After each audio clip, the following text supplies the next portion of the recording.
Okay, this is going to be about George Bush's connection to the Kennedy assassination.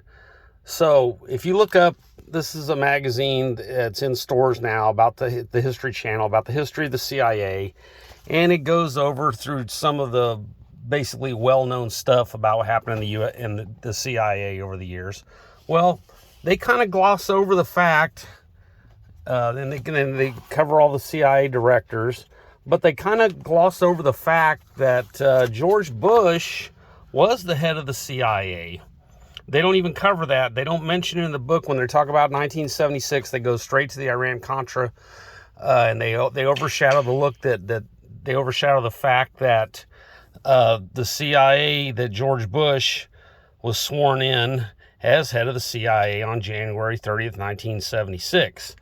Now, George Bush was working for the CIA way before that. Remember, George Bush was a member of the Skull and Bones, and here's a picture of the tomb. That's what they call their club. So the Skull and Bones is an all-male group made up of elites and people who they think are going to become something, and they throw them together and look out after each other all through their life. It's one of the secret societies that kind of runs the world. And the main reason I want to talk about that is George Bush owned an oil company called Zapata Oil. The operation to overthrow Castro in the 60s was called Operation Zapata. Now, when George Bush owned this company that he was running, it was out of Midland, Texas. However, all his assets were offshore drilling. You're right in the middle of the biggest oil patch basically in the world, and yet it's a perfect cover for him to go over and travel around and do stuff for the CIA. So when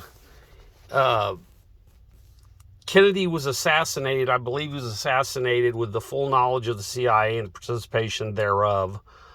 And George Bush put in a call to the FBI headquarters in Tyler, Texas. You can look this up.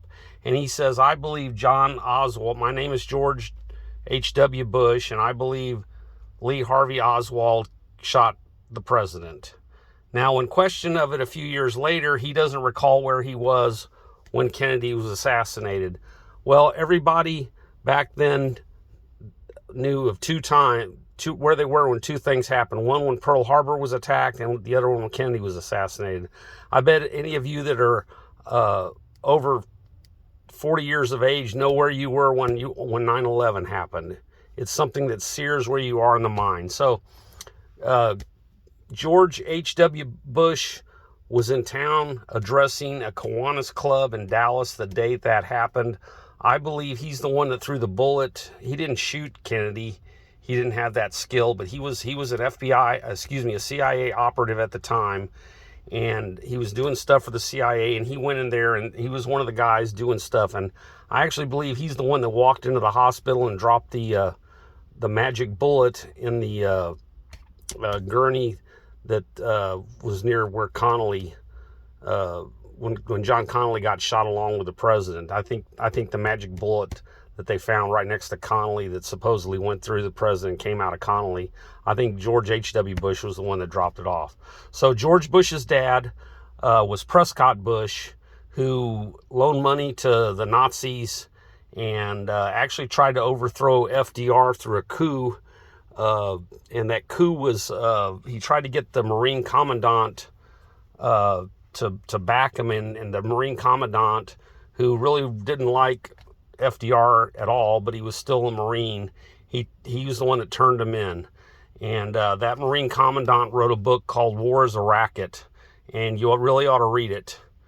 And his name was Smedley Butler, and he was a great man. And he saw what the secret societies had done all throughout South America. So anyway, check it out. George Bush was complicit in the assassination of our great President Kennedy. No, he didn't pull the bullet, but he was one of the CIA groups on the floor. You don't just become head of the CIA without doing some kind of operation thing. Thank you. I'm out.